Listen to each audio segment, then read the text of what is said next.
if you see what's on screen. Sorry if the 18 plus and manga spoilers is not very seeable. I had to write that one down while making this. Sorry, but I'm really proud of this little picture I made. So yeah, hopefully you guys enjoy, and please do keep aware that everything on screen is what happens in this book. So please and thank you, and thank you for listening, guys. Now let's begin.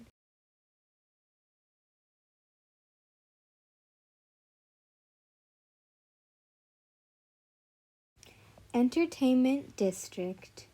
At the Waterpillar Estate. As expected, Gyu had just returned from a particularly draining mission. Upon entering his room, he collapsed onto his bed that was littered with clothes. The clothes, which were different sizes than his, had been collected from the butterfly estate. The man had managed to snatch the clothes belonging to a certain hair-colored woman from the basket of her clothes needing to be washed. There's nothing wrong with just borrowing clothes, he thought to himself. Taking a large whiff of the clothes and smelling her familiar scent, all exhaustion was wiped away. The waterpillar felt as if he was drowning in her presence, and he couldn't be happier. As he laid down, light-headed, he stared at his bedside table with an eruptic smile. With thoughts filled of only yin, he admired the range of trinkets he had collected. Each one contained a part of her. There was hair stuck. She was only used once and forgotten about. The chopsticks she had used at the udon shop, a handkerchief she used to wipe her sweat, and his favorite, a thin white face veil.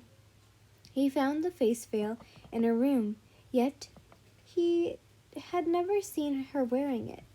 Thinking that she wouldn't notice its absence, he pocketed it.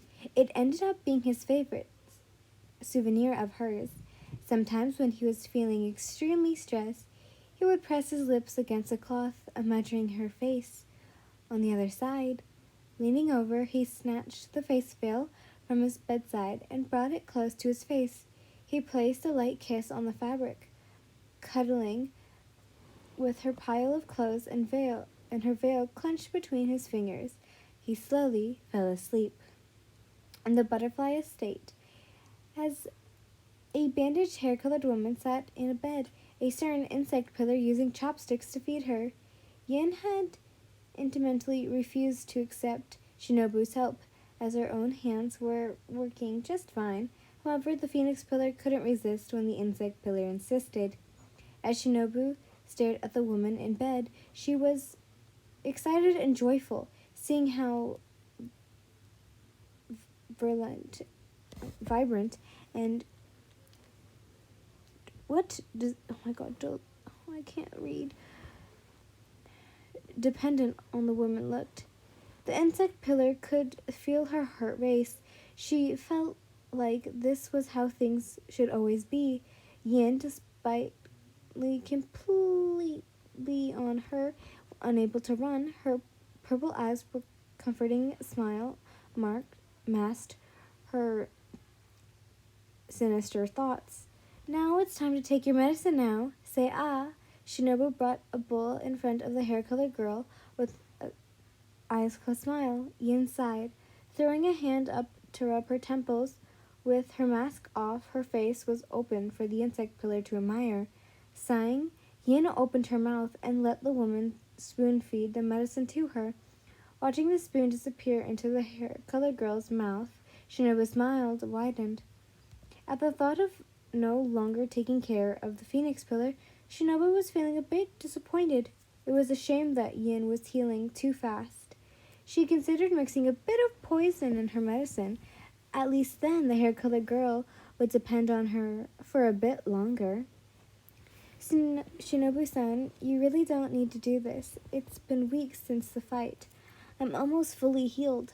Her smile wavered. A sad look entering her eyes. Yin immediately felt guilty.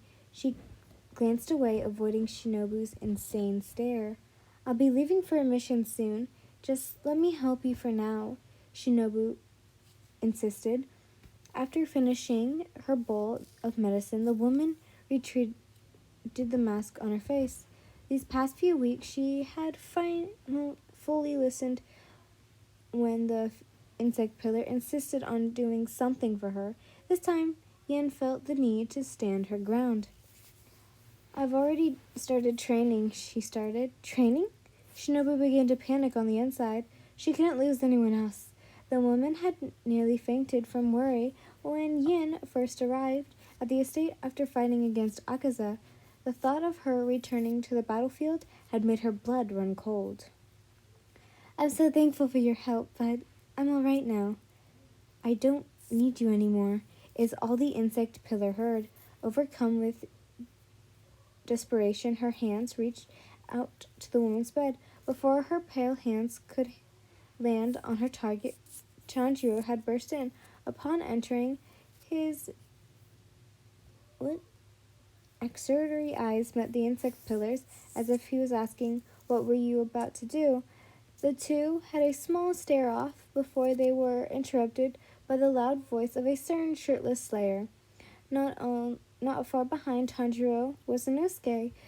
The boar-headed man pushed past him and latched himself on towards Yin's bed. The woman quickly dodged and landed a distance away from him. The man huffed as he crashed onto the spot Yin just fled from. I heard you should be healed now. Let's fight.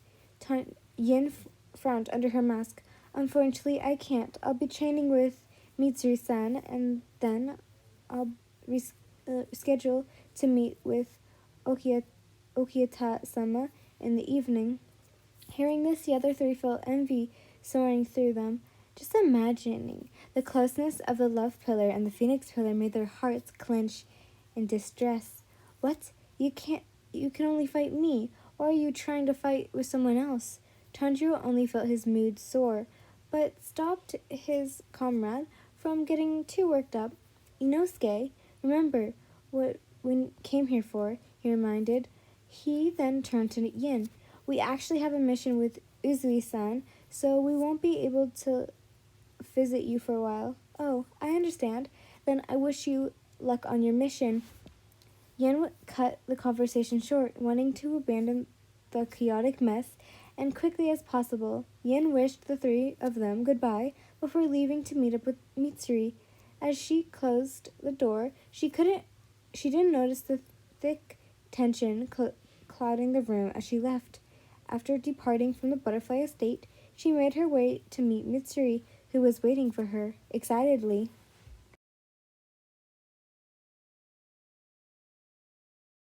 Training with the love pillar went by quickly. The more Yin moved, the more she felt her strength return. By the end of the day, Mitsuri was out of breath, while the phoenix pillar was still ready to go. Satisfied, Yin felt like she was fully back to her peak state. Yin plopped down next to hunch over the love pillar, taking in a sip over her ground of water. As the pink and green-haired woman breathed heavily, she glared at the hair-colored girl that sat beside her. Yin paused to look around, then took off her mask to wipe away her sweat, clearly seeing her features. Mitsuri felt her heart beat even faster. Even after knowing Yin for so long, she couldn't get used to seeing that face. Already out of breath and with her heart pounding in her ears, she clenched her chest with her hand. Yin looked over at the love pillar, concerned. Are you okay? Did I go too hard? The love pillar felt a presence within her nose. Bringing a hand up to her face, she noticed the blood leaking down. Your nose is bleeding. The green-eyed woman turned away with a deep blush. She tried to explain and say that she was fine, but kept stuttering. Like me. Not wanting to go further make a fool of herself, the love pillar just shook her head violently. Saving Mitsuri from any embarrassment, a crow landed on a tree beside them. Okiasa calls for Yin Lin. Squawk. Seeing that Yin had to leave, Mitsuri was both relieved yet disappointed. She knew that once the hair-colored woman walked away, her heart would fully settle. However, longing would contrast it not too not too long after. If the love pillar had the ability to choose, she would allow herself to suffer from a heart attack if it meant she could be with Yin's side for longer. A hair-colored woman sat quietly on her knees. Her eyes watched the Uberashiki enter the room. Escorted by his children, as he moved to sit across from her, she bent her neck down. Greetings, Okiata-sama. Yin bowed respectfully. Uberashiki smiled and accepted her greeting. With a gentle wave of his hand, the two children at his side began to prepare tea for the two to drink. Yin felt a bit foreboding as silence filled the air. Watching the tea flow into the cup, she waited for him to speak, hands folded neatly on her lap. Yin-san, I had a promotion about the mission with your fellow pillar. Uzui-san has gone on. Hearing this, the hair-colored girl paused, recalling the last time she had been summoned by her master. This is similar to the situation with Mugen Train. Yes, if I may interject correctly, I believe that they will come across an upper moon. As with all upper moons, I'm sure it will be difficult to defeat. He went silent, not knowing if he should continue. I know that you have just recovered, but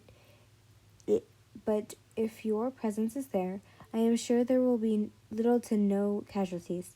Please consider, Yin. It was clear now what the leader of the Demon Slayers was asking. Saving Rengoku was an order, and it was an order she was willing to accept. However, helping Uzui was a request. Thinking about the intrusive sound pillar, Yin felt a bit reluctant to accept. Yin did not believe she was a hero. Sighing quietly, she lifted her head. Her eyes made contact with the lavender ones. Those empty eyes were incapable of sight, seemed Oki-scented. I agree, Okiya-sama. A slow smile spread across his face. Thank you, Yin-san. When you feel like you are ready, please follow them to the entertainment district. They will be waiting for you.